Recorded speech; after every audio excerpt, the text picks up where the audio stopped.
Tech day fertility అమ్మ అనే పిలుపుకు శ్రీకారం చుట్టండి. పొందండి ఉచిత మొదటి కన్సల్టేషన్, మొదటి స్కాన్. సంప్రదించండి 8880747474.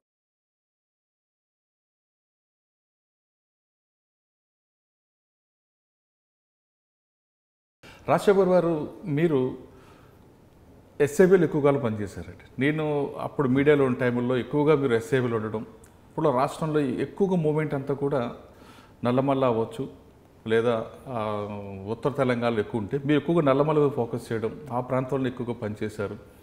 భువనగిరిలో మీ ప్రొఫెషన్ స్టార్ట్ అయిన తర్వాత దశల వారీగా మీరు నల్లమల్లకి పరిమితం అయిపోయి నల్లమల్ల ప్రాంతంలో మావోయిస్ట్ పార్టీ వాషౌట్కి ఎక్కువగా ప్రాధాన్యత ఇవ్వడంలో మీరు ఒక రోల్ ఉంది. మీ రోల్ చాలా స్పష్టంగా కనిపిస్తుంది. 2005లో ఎప్పుడైతే చర్చలు ప్రారంభమై ఆ చర్చల్లో విషయంలో కూడా మీరు రావడం, మావోయిస్టులు అందరూ కూడా అడవుల నుంచి బయటకు వస్తున్నప్పుడు మీరు కూడా వాళ్ళని స్వాగతం పలకడం, ఇటువంటి అన్ని కార్యక్రమాల్లో కూడా మీ ప్రధాన పాత్ర కనిపిస్తుంది.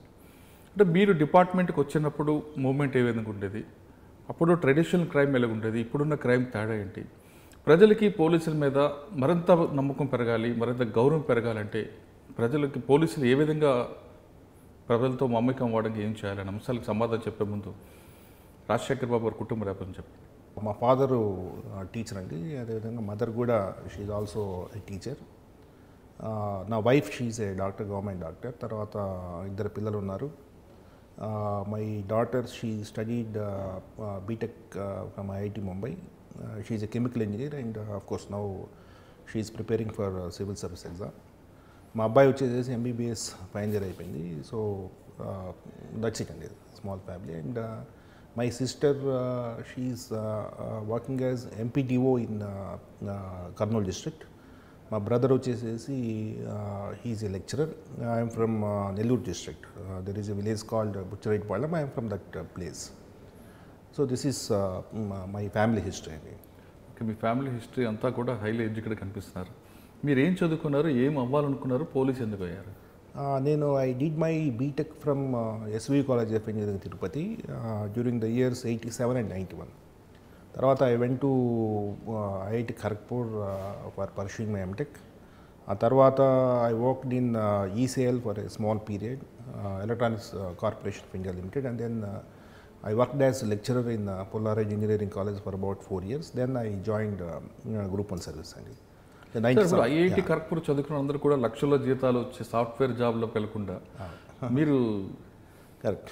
సో అంటే 96 ఆ ప్రాంతాల్లో ఈ మెయిన్ ఫ్రేమ్స్ బూమ్ విపరీతంగా ఉండేది. ఇప్పుడు చూస్తే మా బ్యాచ్మేట్స్ అందరూ చూస్తే అందరూ కూడా they're all well settled in US. ఇప్పుడు ప్రస్తుతం చాలా బాగా సెటిల్ అయినారు. వాస్తవానికి అప్పుడు కూడా సమ్వేర్ ఇన్ ద ఇయర్ 1996 నాకు ఒక పెద్ద dilemma. I got selected into group 1 services. At the same time నాకు చాలా ఆపర్చునిటీస్ ఉన్నాయి ఫారెన్ వెళ్ళిపోదామని. Because my wife is a doctor. So అక్కడికి వెళ్తే బాగుంటుందనేది ఒక ఆలోచన. సో ఇందులో భాగంగా ఎటు పోవాలనేది తెలుసుకోలేని పరిస్థితుల్లో my father he is a teacher. ఆయనకి పోలీస్ అంటే ఒక కానిస్టేబుల్ చూస్తేనే సెల్యూట్ అనే స్థాయి. పోలీస్ డిపార్ట్మెంట్లో మా కుటుంబ నేపథ్యంలో ఎక్కడ కూడా పోలీస్ అనే వాళ్ళకి కనిపించరు. సో ఆయనకి ఇది చాలా పెద్ద ఉద్యోగం అనేది ఒక ఇది. తర్వాత కొంత సర్వీస్ చేయడానికి ఉంటుంది, తర్వాత సమాజంలో ఒక మంచి గుర్తింపు ఉంటుంది అనేది ఆయన ఇంప్రెషన్. సో నేను ఇటు పోవాలి అటు పోవాలని చాలా మదనపడి 98 జనవరిలో డిఎస్పిగా జాయిన్ అయినాను. సో ఫస్ట్ ఫ్యూ డేస్ ఒక 4-5 months విపరీతమైన శారీరక ఒత్తిడి. కిలోమీటర్ అప్పుడు కృష్ణారావు గారు హీ వాజ్ డైరెక్టర్ అప్ప. రోజు ఎవ్రీడే 10 కిలోమీటర్లు పరిగెత్తాల్సిన అవసరం ఉండేది అన్నమాట. ఎవ్రీడే లేస్తున్నాగానే 10 kilometers పరిగెత్తాలి, రావాలి.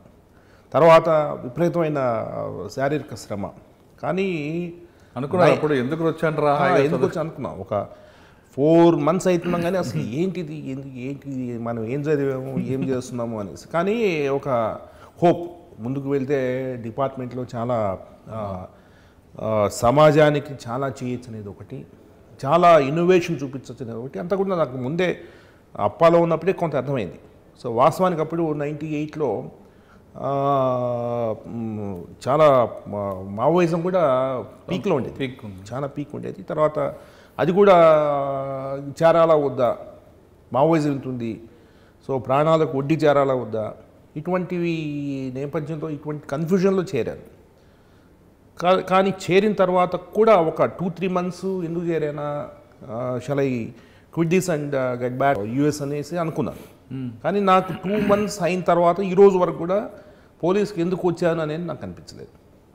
I can honestly I can tell. So అంటే జాబ్ సాటిస్ఫాక్షన్ ఉంటుంది ఒకవైపున, ఇంకోవైపున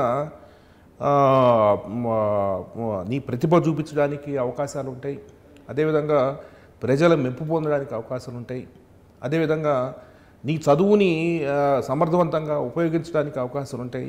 ఎందుకంటే పోలీస్ ఆర్గనైజేషన్ అనేది ఇట్స్ ఏ హ్యూజ్ ఆర్గనైజేషన్. ఇందులో ప్రతి ఇష్యూని కూడా మనం స్టడీ చేస్తుంటాం, సమాజాన్ని చదువుతుంటాము, పేదవాడిని చదువుతుంటాము, ధనికుడిని చదువుతాము, సమాజాన్ని చదువుతాము, అదేవిధంగా క్రిమినల్ చదువుతాము, విక్టిమ్ చదువుతాము. సో ఇక్కడ మొత్తం టోటల్ గ్యామిట్లో ప్రతి ఒక్కరు కూడా ఏం చేస్తున్న విషయం తెలుస్తుంటుంది. సో ఇది ఒక వైపున. మరొక వైపున ఇది ఎలాగ ఎత్తుకు పై ఎత్తేయాలా, సో ఇది కూడా ఉంటుందన్నమాట. శత్రువుని ఎలా ఛేదించాలా, అదేవిధంగా విక్టిమ్ని ఎలాగా అతనికి కన్సోల్ ఇవ్వాలా, అతన్ని ఎలా రక్షించాలా.